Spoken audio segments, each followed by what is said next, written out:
심층 토론에 오신 것을 환영합니다. 오늘 저희가 다룰 주제는 멜 로빈스가 제시한 Let them 이론, 그러니까 그들을 내버려 두라는 그 관점인데요. 좀 더 깊이 있게 한번 파고들어 볼까 합니다. 다른 사람의 행동이나 생각처럼 우리가 어쩔 수 없는 것들 있잖아요. 거기에 너무 매달리지 말고 그 에너지를 우리 자신한테 돌리자, 그런 제안이죠. 네, 상당히 흥미로운 주제입니다. 오늘 저희가 던져볼 질문은 아마 이거겠죠. 과연 이 Let them이라는 접근법이 불필요한 스트레스에서 벗어나서 정말 내면의 힘을 찾고 좀 주체적인 삶을 사는데 실질적인 도움이 될까? 아니면 어쩌면 이게 우리가 마주하고 풀어야 할 그런 관계의 어려움이나 복잡한 현실 앞에서 그냥 한 발짝 뒤로 물러서게 만드는 뭐랄까 좀 세련된 형태의 회피는 아닐까 하는 점입니다. 오늘 저희 이야기는 그 멜 로빈스의 인터뷰 내용을 기반으로 진행될 예정입니다. 저는 Let them이야말로 통제 불가능한 외부에 대한 미련을 좀 과감히 버리게 해서 즉각적으로 마음의 평화를 주고 또 그렇게 얻은 귀한 에너지를 Let me, 그러니까 내가 진짜 통제할 수 있는 영역에 집중시켜서요. 개인의 주체성이나 내면의 힘을 아주 실질적으로 키워주는 정말 실용적이고 강력한 심리 도구다. 이런 입장을 한번 주장해 보려고 합니다. 저는 조금 다른 시각에서 보려고 하는데요. Let them이 겉보기에는 유용해 보일 수 있지만 자칫 잘못하면 어려운 관계 문제를 풀려고 하는 그런 적극적인 노력을 그냥 포기하게 만들거나 어떨 때는 꼭 필요한 개인마저도 막아버리는 그런 소극적인 태도로 이어질 수 있다는 점을 좀 지적하고 싶습니다. 더 나아가서는 아예 상황 자체를 외면하는 태도로 굳어질 수도 있지 않나, 그런 우려를 제기하면서 한번 논의를 시작해 보겠습니다. 좋습니다. 그럼 제 관점을 먼저 좀 펼쳐보겠습니다. Let them의 어떤 정수라고 할까요? 그건 우리가 결코 통제할 수 없는 것들. 예를 들면 타인의 행동, 생각, 감정. 심지로는 되게 사소하게는 마트 계산대 줄이 왜 이렇게 안 줄어드나 하는 것까지 포함해서요. 이런 것들을 어떻게든 해보려는 그런 헛된 욕구를 내려놓는 데 있다고 생각합니다. 멜 로빈스 본인이 그 아들 프롬파티 날 겪었던 일화가 이걸 아주 잘 보여주죠. 비는 막 쏟아지고 저녁 식사 계획도 없고 이런 상황에서 아들이 옷 젖을까봐 신발 망가질까봐 저녁은 또 어떡하나 막 혼자 노심초사하면서 스트레스를 받고 있었는데 그때 대학생 딸 켄달이 와서 팔을 딱 잡고 그랬다는 거 아니에요. 엄마 그냥 내버려둬요. 젖고 싶으면 젖게 내버려둬요. 신발 망치려면 망치게 내버려둬요. 이건 엄마 프롬이 아니라 그 애들 프롬이에요. 그냥 내버려둬요. Just let them.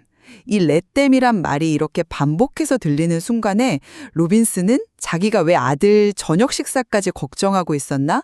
이걸 깨달으면서 엄청난 해방감을 느꼈다고 하거든요. 이게 바로 let them이 주는 즉각적인 효과. 즉각적인 평화입니다. 그들을 내버려둬 라고 마음속으로든 입으로든 선언하는 순간에요. 우리는 이거는 내 시간과 에너지를 쓸 가치가 없는 일이구나. 이걸 깨닫고 불필요한 걱정이나 스트레스의 굴레에서 벗어나게 되는 거죠. 이건 뭐랄까 다른 사람이나 내가 어쩔 수 없는 상황에 그냥 무심코 내줬던 나의 힘, 나의 에너지를 다시 찾아오는 그런 과정인 셈입니다. 여기서 중요한 점은 멜 로빈스도 강조했지만 이게 무슨 무력감이나 체념을 느끼는 내려놓기, letting go와는 근본적으로 다르다는 거예요. letting go는 때로 좀 패배감을 느끼게 할 수도 있잖아요. 근데 let them은 상황의 본질, 그러니까 이건 내가 통제할 수 있는 게 아니구나 하는 현실을 명확하게 딱 인지하고 그 상황에 대한 나의 통제권을 오히려 적극적으로 되찾아오는 아주 주체적인 선택이라는 겁니다. 그리고 이 과정은 여기서 끝나는 게 아니에요. let them을 통해서 확보된 이 소중한 시간과 에너지는 필연적으로 let me, 즉 내가 뭐뭐하게 하소서라는 다음 단계로 이어집니다. 이게 뭐냐면 우리가 진정으로 통제할 수 있는 유일한 세 가지. 그러니까 나의 생각, 나의 행동 또는 하지 않을 행동, 그리고 내 안에서 막 솟아오르는 감정에 대한 나의 반응, 여기에 집중하게 만드는 과정이라는 거죠. 예를 들면 내가 스스로 자랑스러워할 수 있는 삶을 살게 하소서 Let me live my life to make myself proud 라거나 내 가치관에 맞는 결정을 내리게 하소서 Let me make decisions that align with my own values 처럼요. 자신의 삶에 대한 온전한 책임을 지고 주체적인 삶을 직접 만들어 나가는 아주 강력한 동력이 되는 겁니다. 말씀하신 그 즉각적인 평화라던가 에너지 회수라는 측면, 그건 분명히 매력적으로 들리긴 합니다. 그리고 멜 로빈스 그 경험담도 상당히 설득력이 있고요. 네. 하지만 저는 이 이론을 실제 삶의 그 복잡다단한 맥락 속에 적용할 때 나타날 수 있는 어떤 그림자, 거기에 좀 주목하고 싶습니다. 가장 큰 우려는 방금 말씀하신 그 렛댐이 때로는 마땅히 해야 할 어떤 대응이나 필요한 개입마저 막는 그런 소극성으로 흐를 수 있다는 점입니다. 가령 예를 들어서 직장에서 부당한 대우를 받는다거나 아니면 가까운 관계에서 정서적인 학대나 무례함에 계속 노출될 때 그냥 저 사람 스타일이냐 하고 내버려두자. 이런 생각이 혹시 문제 상황을 그냥 방치하게 만들거나 혹은 자신을 보호하고 건강한 경계를 설정하려는 노력을 약화시키는 좀 편리한 구실이 될 수도 있지 않을까요? 물론 멜 로빈스 본인도 이게 학대나 무례함을 용납하라는 뜻은 절대 아니다. 이렇게 강조는 하지만 실제로 우리가 심리적으로 이걸 적용하는 과정에서는 내버려둠과 방관 또는 묵인 사이의 경계가 생각보다 흐릿할 수 있다는 거죠. 또 한 가지는 우리가 때로는 다른 사람과의 관계를 좀 개선하고 갈등을 해결하고 심지어는 상대방의 어떤 긍정적인 변화를 돕기 위해서 적극적으로 소통하고 노력해야만 하는 그런 상황에 놓이기도 하잖아요. 그런데 이 렛댐 이론에 기대서 이런 노력을 그냥 헛된 것 혹은 에너지 낭비로 치부하면서 회피할 가능성은 없을까요? 예를 들어 변화가 필요한 가족 구성원이나 같이 일하는 동료와의 좀 어려운 대화를 앞두고 저건 저 사람 문제지 내 문제가 아니야 라고 딱 선을 그으면서 소극적인 태도를 정당화하는 그런 자기 합리화의 도구가 될 위험이 분명히 존재한다고 봅니다.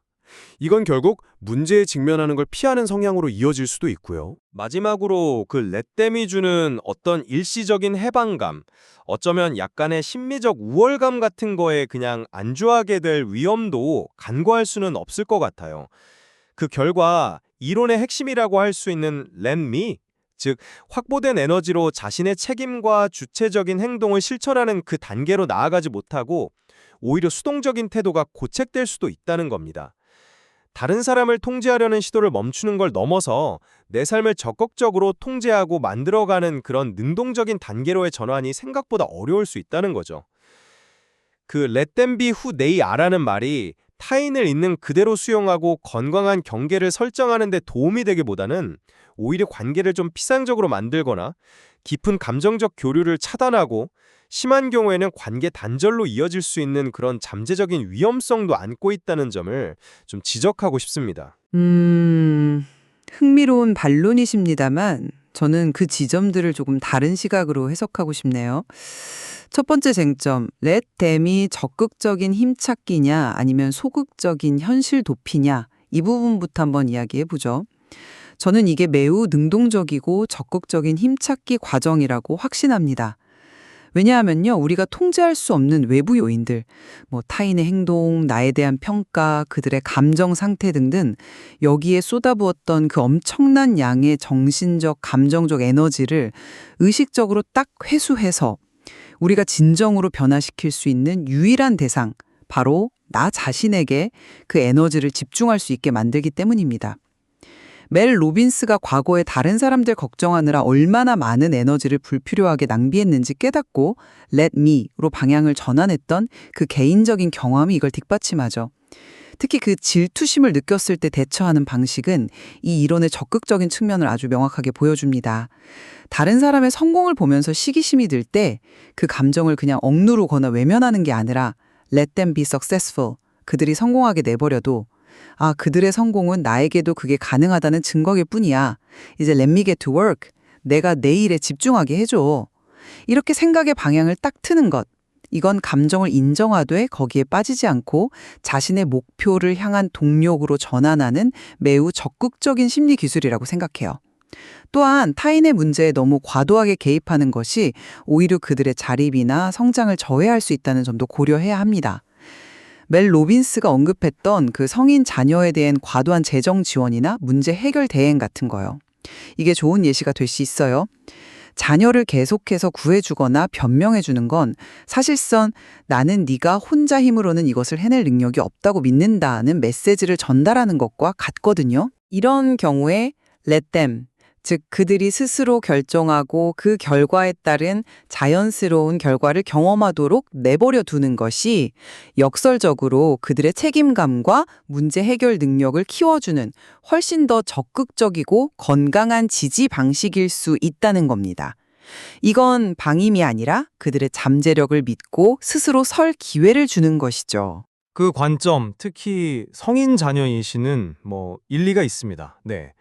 과도한 개입이 오히려 성장을 막을 수 있다는 점은 부인하기 어렵죠. 하지만 여전히 저는 그 이론의 어떤 이상적인 의도와 현실 속 적용 사이의 간극이 좀 우려됩니다. 실제 삶의 복잡하고 때로는 고통스러운 상황 속에서 렛댐이 불편한 대화나 갈등을 피하고 문제 해결을 위한 노력을 중단하는 것을 정당화하는 소극적 회피의 다른 이름으로 기능할 가능성이 여전히 높다고 생각합니다.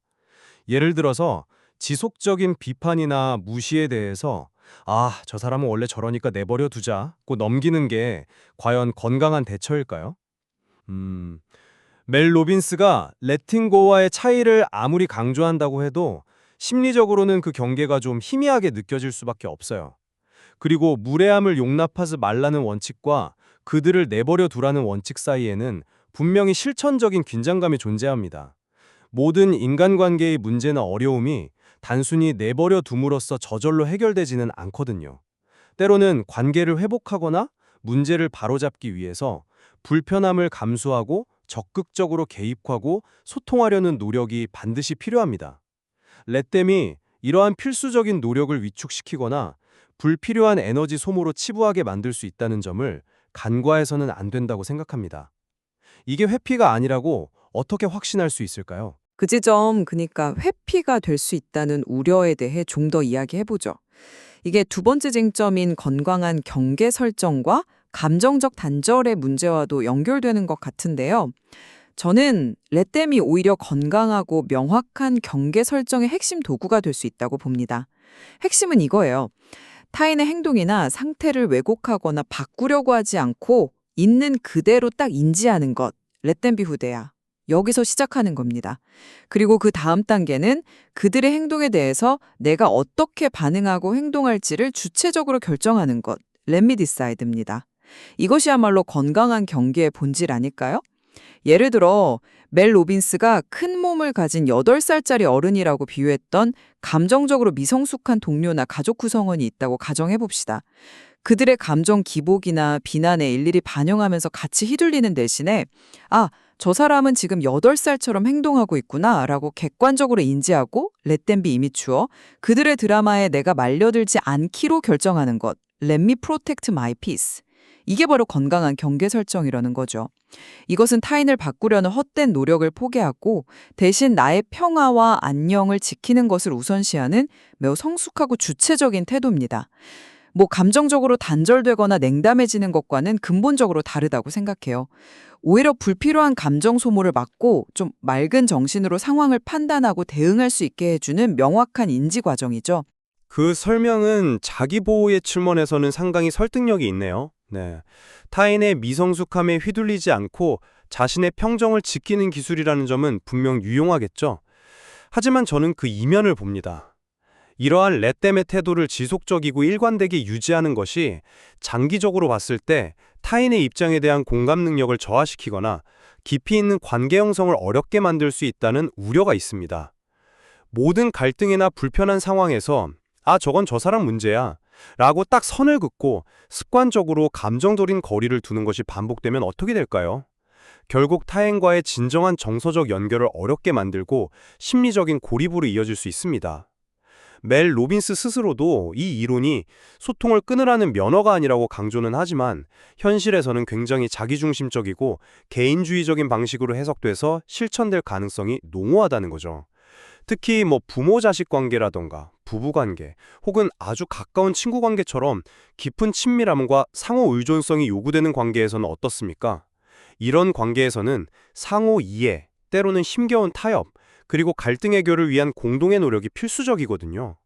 렛댐만을 일방적으로 강조하다 보면 관계의 이러한 상호적인 측면, 즉 우리의 문제를 함께 해결해 나가야 한다는 그런 책임감을 강구하게 될 위험이 있습니다. 건강한 경계라는 것은 상호 존중과 이해 위에 세워져야 하지 일방적인 감정적 거리두기나 차단으로 변질되어서는 곤란하다고 생각합니다. 관계의 깊이를 잃어버릴 수도 있다는 거죠. 그 점은 확실히 좀 숙고해 볼 만한 지적이네요. 관계의 상호성을 간과할 수 있다는 위험.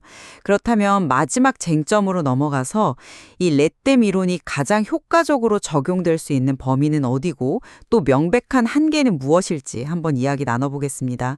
저는 이 이론이 개인이 직접 통제할 수 없는 외부 요인으로 인해 발생하는 내적 스트레스를 관리하는 데 있어서는 정말 타의 추종을 불허할 만큼 효과적이라고 생각합니다.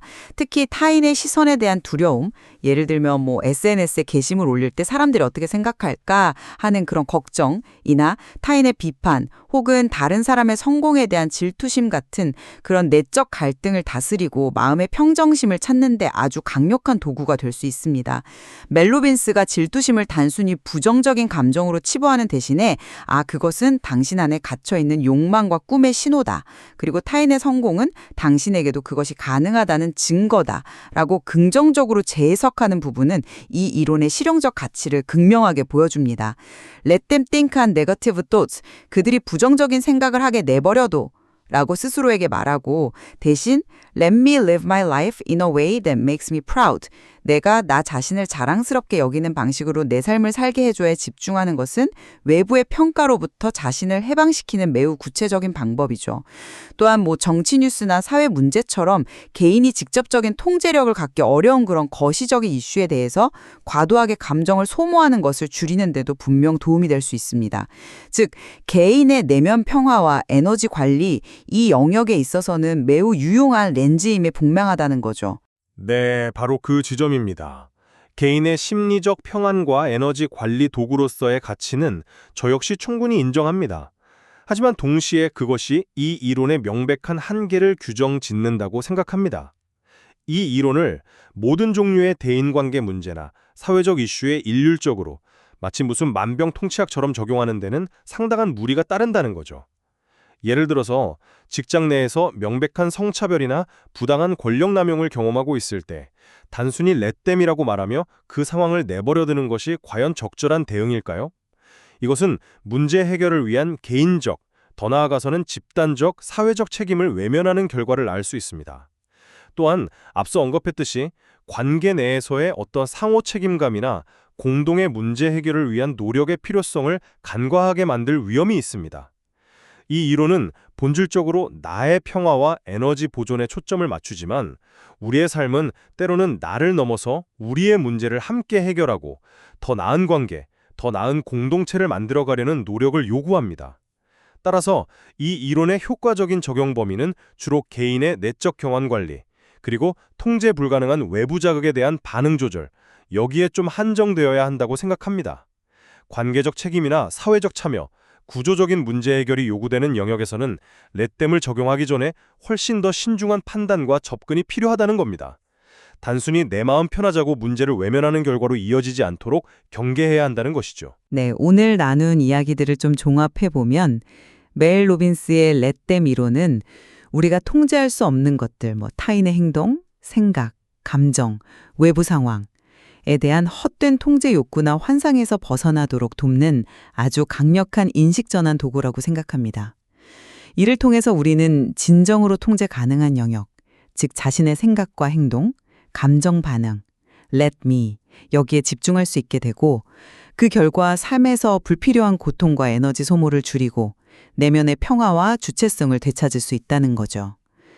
핵심은 에너지를 회수해서 나에게 집중하는 과정이고 이건 결코 소극적인 포기가 아니라 매우 적극적인 힘찾기 전략이다. 이렇게 다시 한번 강조하고 싶습니다.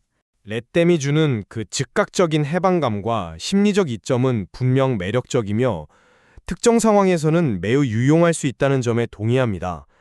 하지만 이 이론을 삶에 적용할 때는 그것이 자칫 소극적인 현실 회피나 문제 반관 혹은 건강한 관계 형성을 저해하는 방향으로 흐르지 않도록 지속적인 자기 성찰과 분별력이 반드시 필요하다는 점을 강조하고 싶습니다. 말씀하신 대로 결국 핵심은 렛댐을 통해 확보한 심리적 공간과 에너지를 단순히 자기 방어적으로 사용하는 데 그치지 않고 어떻게 let me, 즉, 자신의 삶을 책임지고 능동적으로 만들어가는 구체적인 행동으로 연결시키고 전환하느냐, 여기에 달려있다고 생각합니다. 그 전환이 제대로 이루어지지 않는다면 어쩌면 이론의 본래 의도와는 다른 결과를 낳을 수도 있겠죠. 멜로빈스의 렛댐 이론은 확실히 우리가 타인 그리고 세상과 맺는 관계의 본질, 특히 그 총재와 수용이라는 키워드를 중심으로 많은 생각을 하게 만드는 것 같습니다.